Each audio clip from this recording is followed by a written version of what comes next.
While putting together last week's video, I accidentally came across undeniable proof that the media manipulates stories to paint certain criminals in a positive light. Yeah, I know, I discovered fake news. How groundbreaking. But hear me out, okay? I'm not saying they publish stories with obvious political bias, and I'm not saying they use buzzwords and propaganda to not so subtly tilt the story in their favor. I'm saying they use blatant, borderline criminal manipulation and lies with the intention of downplaying crimes perpetrated by non-whites against whites. And I'm gonna prove it. Many of you may remember the story of Alfred Lewis, a 19-year-old from Texas who earned himself 15 minutes of fame back in 2023 for filming himself sucker-punching white men in the back of the head for no apparent reason other than to get attention on social media. Now, if you don't remember this story from the sheer senselessness of the supposed random attacks, you may remember it from this beyond hilarious interview. Well, he's regretful. Honestly, I didn't expect him to answer the door, much less come out and talk, but tonight he says he regrets the behavior so many are now condemning online. I know, like, from the video, all you see is like the bad part about it, but what people didn't see was that I shook his hand after and how I had gave the man a hug. There really is something unsettling about a kid who's psychotic and retarded at the same time, isn't there? Now, what makes this news segment especially vile isn't the fact that the newscaster fakes being caught by surprise when Alfred answers the door. And it isn't even that they left his statement about hugging these men after trying to remove their heads from their shoulders completely unchallenged. What makes it especially heinous is that this entire interview was scripted by the news outlet, and this kid is simply repeating what they told him to say. How do I know? Take another look at the video, but this time, watch the journalist instead of the kid. Pay very close attention to his mouth. What people didn't see was that I shook his hand after and how I had gave the man a hug. Hold it. Run that back. Wait a minute. Go right. Sarah, freeze that. Full screen. Okay, freeze that. Tighten up on that lady. Vector in on that guy by the back wheel. Zoom in right here on this spot.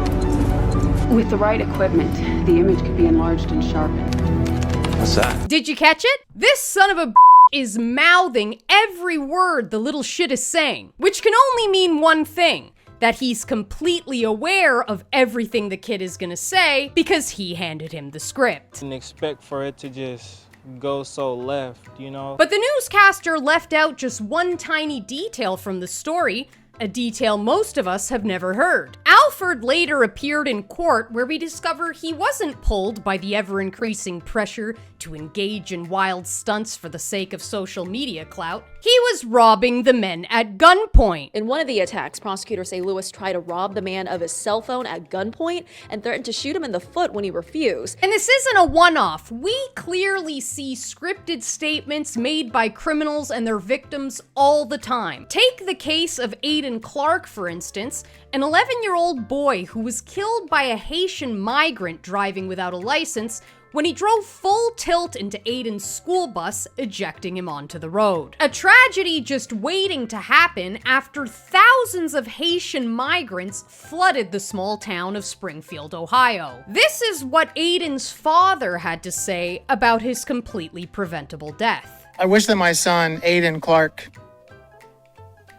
was killed by a 60-year-old white man.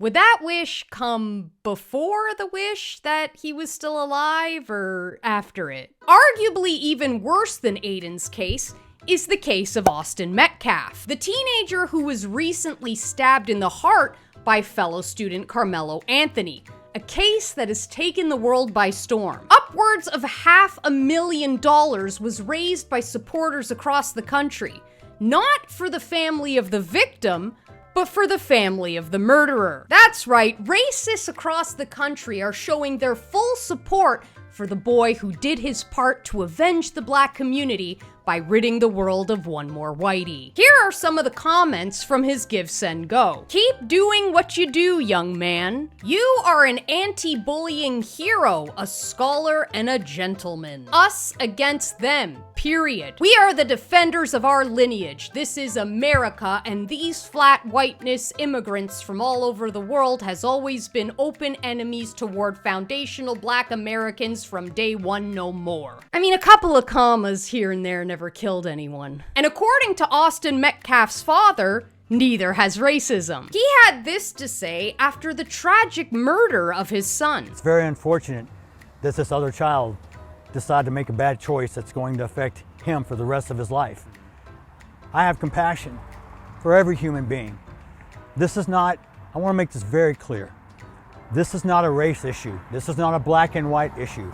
Don't make this about race. Unless, of course, the roles are reversed, then burn the country to the ground, killing multiple people in the process. We've seen the same script recited time and again. In fact, this narrative is so deeply ingrained in our society and institutions that this is what happened when I asked ChatGPT to provide me with news stories about black on white hate crimes. I'm sorry, but I can assist with that. But when I asked it to do the opposite and provide me with news stories of white on black hate crimes, it did it with enthusiasm. Certainly, here are some recent news stories highlighting incidents of hate crimes where white individuals targeted black victims. The message being sent to white people across the world is to fall in line and accept their own genocide.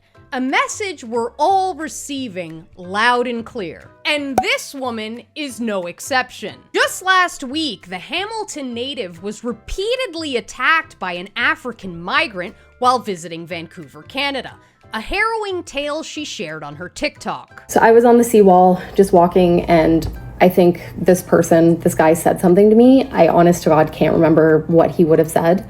And I turned, and he was up slightly like a little grassy hill, and he didn't even respond. He just ran at me to attack me.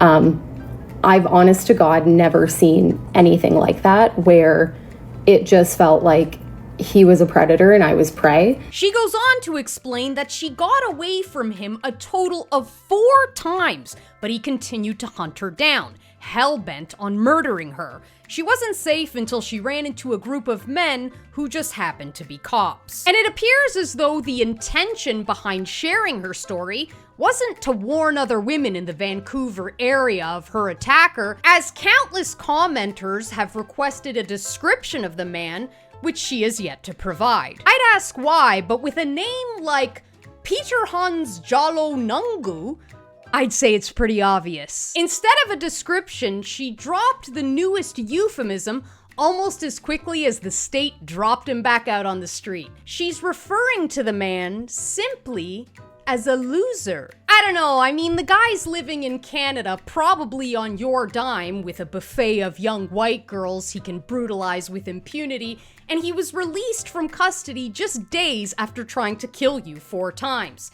Meanwhile, here you are protecting his identity because the prospect of being called a mean name is scarier to you than literal murder. I wouldn't so much call this guy a loser. I'd say he's winning. It's how you perceive it. Now, the best part about this story is that Stephanie has made it clear she is still voting for the Liberal Party of Canada. And the second best part of this story is that the police actually had no intention of notifying the public there was a murderous African on the loose.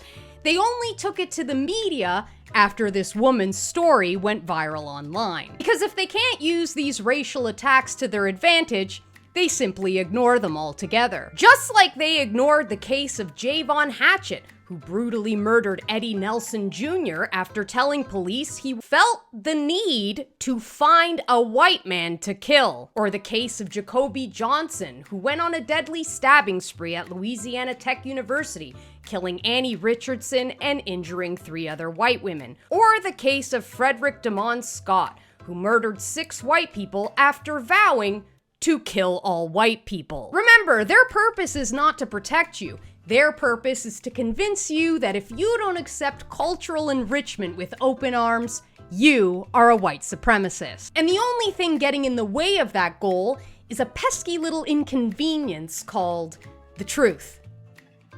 Alright guys, that's it for me today. If you like this video, please don't forget to like, comment, and subscribe, and check out some other videos from my channel. Also, this channel has been completely demonetized by YouTube, so if you'd like to show me some support, please consider subscribing to my locals. I post a post show there after every YouTube video, typically on Friday. Okay, I love you so much. Goodbye.